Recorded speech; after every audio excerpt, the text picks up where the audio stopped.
Bien le bonjour à toutes et à tous, je vous souhaite la bienvenue pour cette nouvelle vidéo conseil YouTube. À travers cette vidéo, je vais vous donner 10 conseils et astuces facilement réalisables et à mettre en place afin d'améliorer rapidement vos futures vidéos sur YouTube.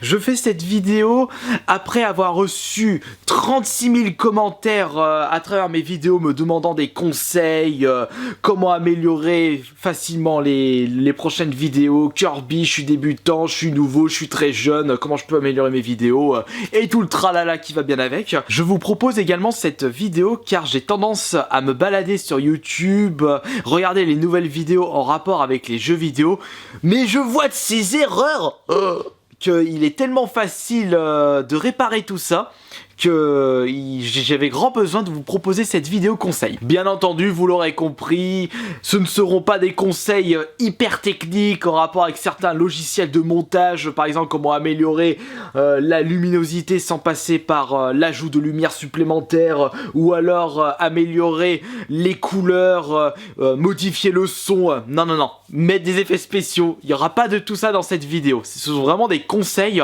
rapidement et facilement réalisable. Et on n'oublie pas le conseil primordial lorsque vous vous lancez sur une chaîne YouTube, faites ce qu'il vous plaît en priorité.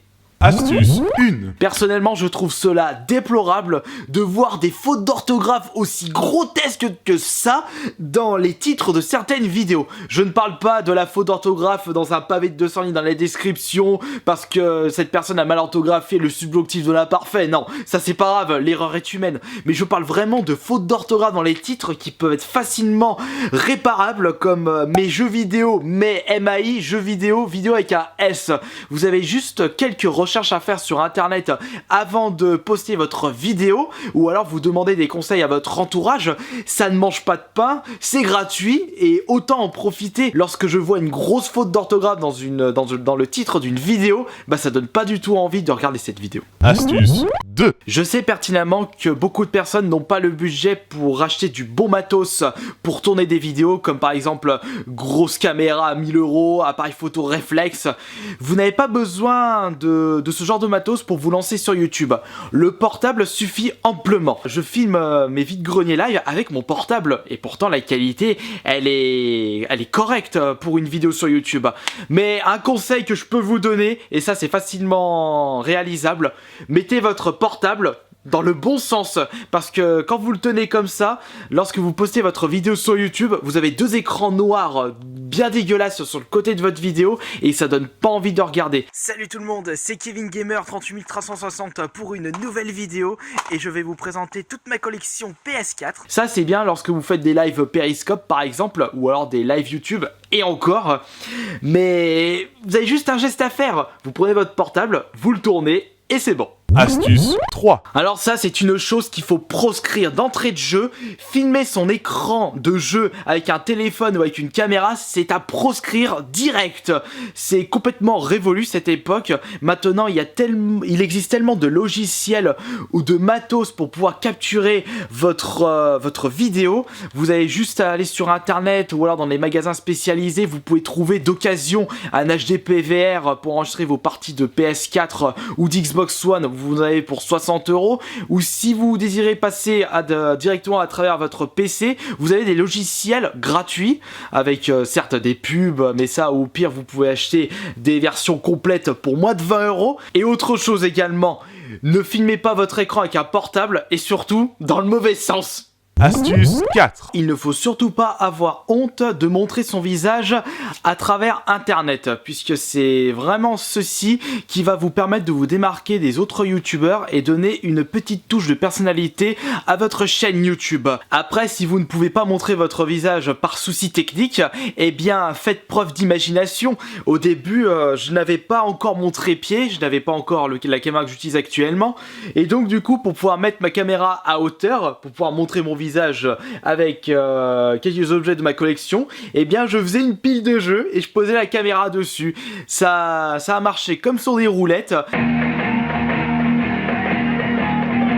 Si vous désirez vraiment montrer votre visage mais que vous ne pouvez pas le faire par souci technique, utilisez votre imagination. Cependant, si vous ne désirez pas montrer votre visage parce que vous avez honte de ce que vous faites sur YouTube, eh bien arrêtez de suite. Astuce 5. Sérieusement, un petit peu d'originalité sur vos vidéos, sur les thèmes abordés, les sujets.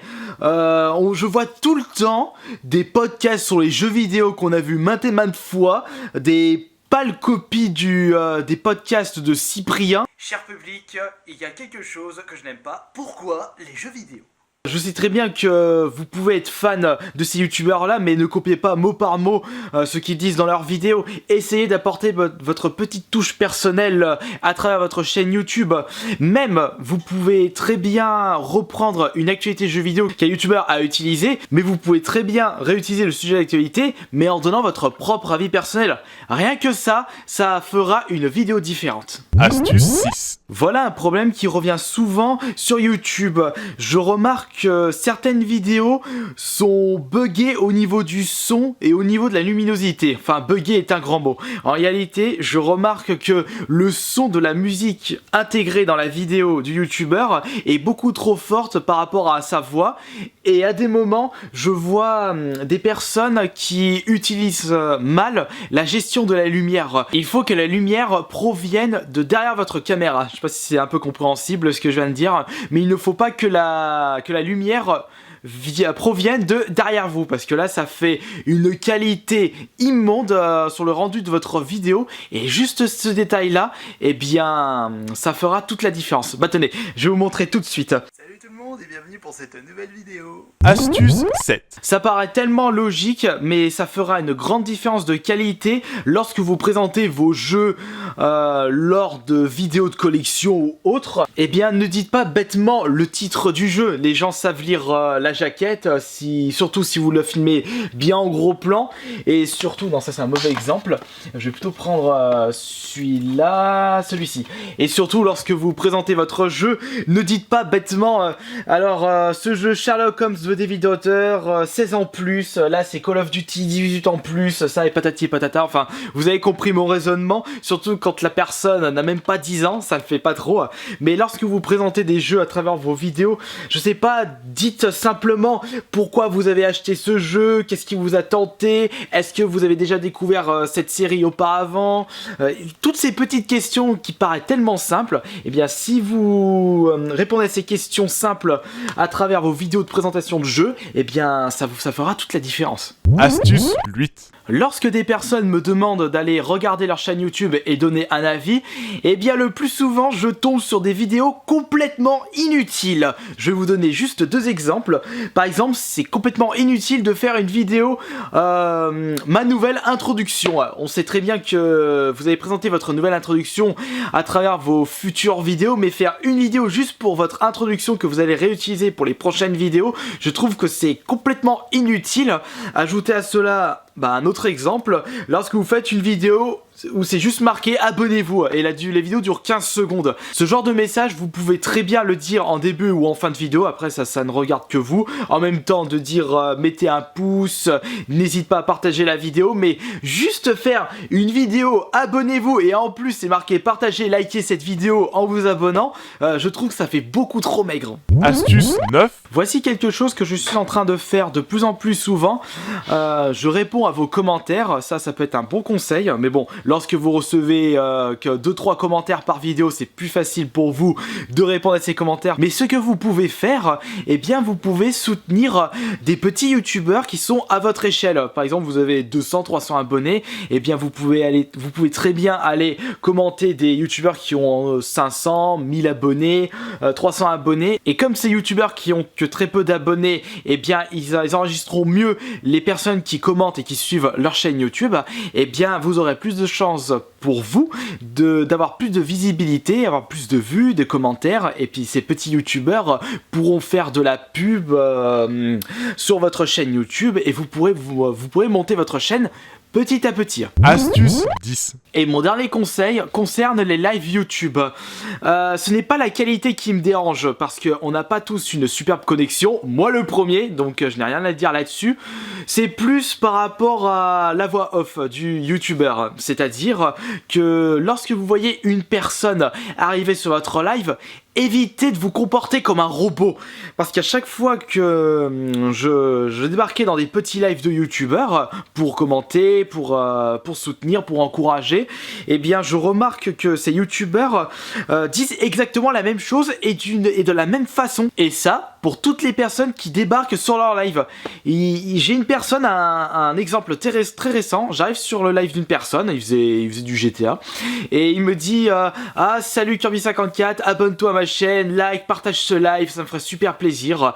Et 2 minutes après, une autre personne arrive, il a dit exactement la même chose, et encore un peu plus tard, une autre personne est arrivée, encore exactement la même chose, comme si c'était un robot qui parlait. Et là ça ne donne aucun charme pour le youtubeur, et surtout que lorsqu'on a l'habitude de farfouiller un petit peu les lives YouTube récents, eh bien on a l'impression d'entendre tout le temps la même chose, et c'est pas comme ça que vous allez avoir de la visibilité sur YouTube. Il faut vraiment que vous montrez votre propre personnalité. Ne faites pas comme les autres. Voilà, c'en est terminé pour cette vidéo conseil pour améliorer rapidement et facilement vos prochaines vidéos YouTube. J'espère que cela vous aura plu. On se retrouve comme d'habitude demain soir pour la prochaine vidéo. Allez, salut!